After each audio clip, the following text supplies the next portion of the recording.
Tugas apa nih? Ya, kemarin kan. Belum cuy. Nah, ya udah. Boleh ayo.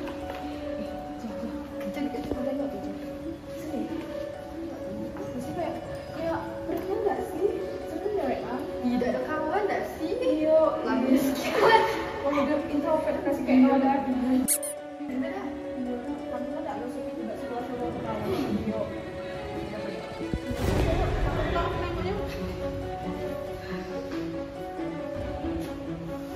Was orang Tio, pokoknya bagi aku bawas.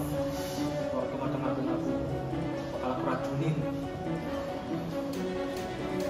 Kok panasnya jadinya kan beberapa hari panasnya ada ya? Nggak tahu ya. Kali nggak pernah tahu kan kok.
Halo teman-teman, jadi tadi kita sudah lihat sebuah contoh kasus dari kejahatan terhadap nyawa.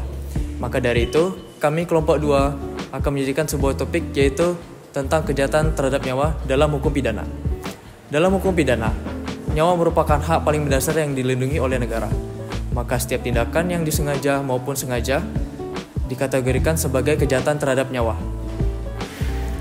Di video ini, kami akan menyajikan pengertian, jenis-jenis dasar hukumnya dalam KUHP lama maupun KUHP baru, perbedaan keduanya, dan sebuah contoh kasus pada akhir video. Maka dari itu, kami mulai dari pengertiannya dulu. Baik, selanjutnya saya akan menjelaskan kejahatan terhadap nyawa terlebih dahulu. Kejahatan terhadap nyawa dalam KUHP dijelaskan bahwa tindakan yang dengan sengaja menghilangkan ataupun kelalaian menghilangkan nyawa dari orang lain. Nah, menurut R. Susilo, dalam kejahatan terhadap nyawa itu memiliki unsur nyawa, yang dimana nyawa ini diartikan sebagai kehidupan milik orang lain. Nah, di sini barang siapa yang dengan sengaja atau kelalaian menghilangkan nyawa orang lain, itu termasuk ke dalam kejahatan terhadap nyawa. Selanjutnya akan dijelaskan jenis-jenis kejahatan terhadap nyawa oleh pemateri selanjutnya. Baiklah, saya akan melanjutkan materi tentang jenis-jenis kejahatan terhadap nyawa. Dalam hukum pidana di Indonesia, kejahatan terhadap nyawa dapat dibagi dalam beberapa bentuk. Yang pertama, pembunuhan biasa. Pembunuhan yang dilakukan dengan sengaja tanpa persiapan terlebih dahulu. Terdapat dalam pasal 338 KUHP lama dan 464 KUHP baru. Yang kedua, pembunuhan berencana. Pembunuhan yang dilakukan dengan niat dan persiapan terlebih dahulu. Terdapat dalam pasal 340 KUHP lama dan 465 KUHP baru. Yang ketiga, pembunuhan karena permintaan dari korban atau eutanasia. Terdapat dalam pasal 344 KUHP lama dan 466 KUHP baru. Yang keempat, mendorong atau membantu bunuh diri. Terdapat dalam pasal 345 KUHP lama dan 467 KUHP baru. Dan yang terakhir, yang kelima, menghilangkan nyawa karena kelalaian. Terdapat dalam pasal 359 KUHP lama dan 474 KUHP baru. Jadi kesimpulan yang saya ambil, kejahatan tidak hanya dilakukan dengan niat jahat, tapi juga bisa terjadi karena kelalaian yang menyebabkan kematian orang lain. Dasar hukum dalam KUHP lama. Dalam KUHP lama, kejahatan terhadap nyawa diatur dalam bab 19, pasal 338 sampai pasal 350. Pasal 338 pembunuhan biasa pidana maksimal 15 tahun. Pasal 339 pembunuhan disertai tidak pidana lain pidana seumur hidup atau maksimal 20 tahun. Pasal 340 pembunuhan berencana pidana mati seumur hidup atau maksimal 20 tahun. Pasal 341 sampai pasal 342 pembunuhan anak oleh ibu sendiri pidana 7 sampai 9 tahun. Pasal 344 pembunuhan atas permintaan korban pidana maksimal 12 tahun. Yang terakhir pasal 345 membantu atau mendorong bunuh diri. Lalu pasal 346 sampai pasal 349 menggugurkan kandungan atau aborsi pidana 4 sampai 15 tahun. 3. Dasar hukum dalam KUHP baru Undang-Undang Nomor 1 Tahun 2023. Dalam KUHP baru, kejahatan terhadap nyawa diatur dalam bab 13 pasal 458 sampai 465. Terdapat beberapa pasal pentingnya, yaitu pasal 458 tentang pembunuhan biasa diancam pidana maksimal 15 tahun. Yang kedua, pasal 459 tentang pembunuhan berencana diancam pidana mati seumur hidup atau maksimal 20 tahun. Yang ketiga, pasal 460 pembunuhan atas permintaan korban pidana maksimal 9 tahun. Yang keempat, pasal 461 sampai 462 pembunuhan oleh ibu terhadap anaknya baik karena tekanan psikis maupun berencana pidana maksimal 7 sampai 9 tahun. Lalu, pasal 463 pembunuhan yang disertai tindak pidana lain pidana seumur hidup atau maksimal 20 tahun. Yang terakhir, pasal 464 pembunuhan karena kelalaian pidana maksimal 5 tahun. KUHP baru menegaskan pembedaan antara pembunuhan sengaja, berencana, dan karena kelalaian serta menekankan nilai kemanusiaan dan keadilan modern. Nah, tadi kan Bima sudah menguraikan beberapa tentang KUHP baru. Jadi KUHP baru ini lebih menekankan prinsip keadilan restoratif dan juga perlindungan terhadap korban, serta memperbarui bahasa hukum tentang hak-hak atau hak asasi manusia, dan juga agar lebih sesuai dengan konteks masyarakat Indonesia saat ini. Nah, kemudian ada perbedaan dan reformasi terhadap KUHP yang lama ke KUHP yang baru tentang kejahatan terhadap nyawa, di mana kita tahu ini merupakan tindak pidana yang menyebabkan hilangnya nyawa seseorang, entah itu secara sengaja maupun tidak.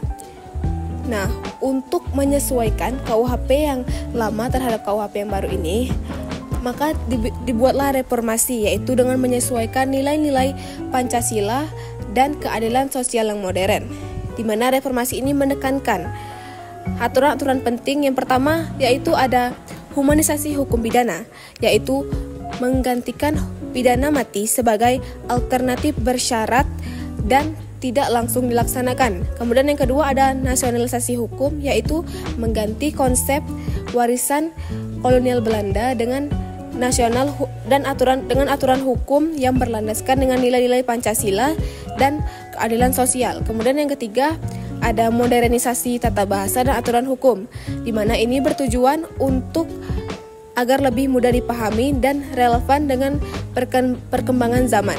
Dan yang keempat ada melindungi korban dan keluarganya.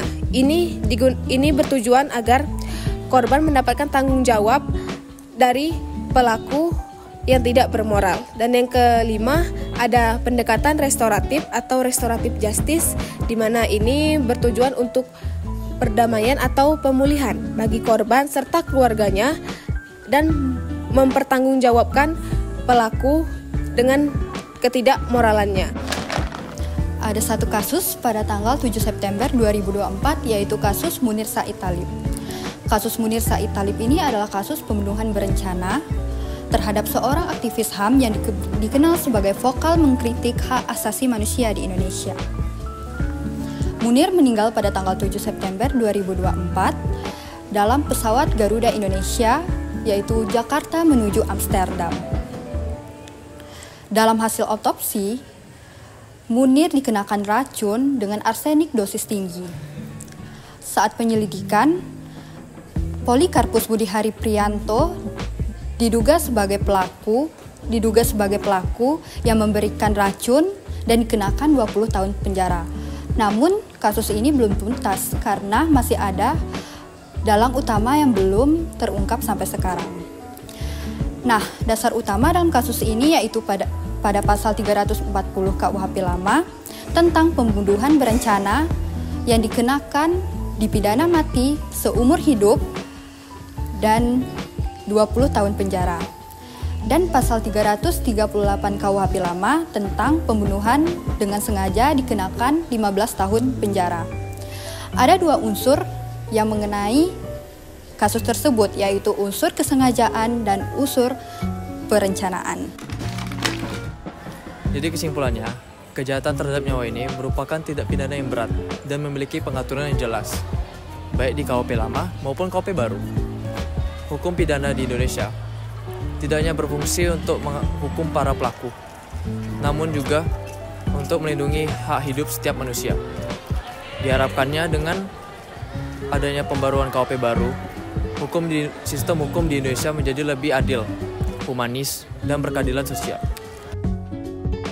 Terima kasih sudah menyaksikan video pembelajaran kami. Kami tutup dengan wassalamualaikum warahmatullahi wabarakatuh.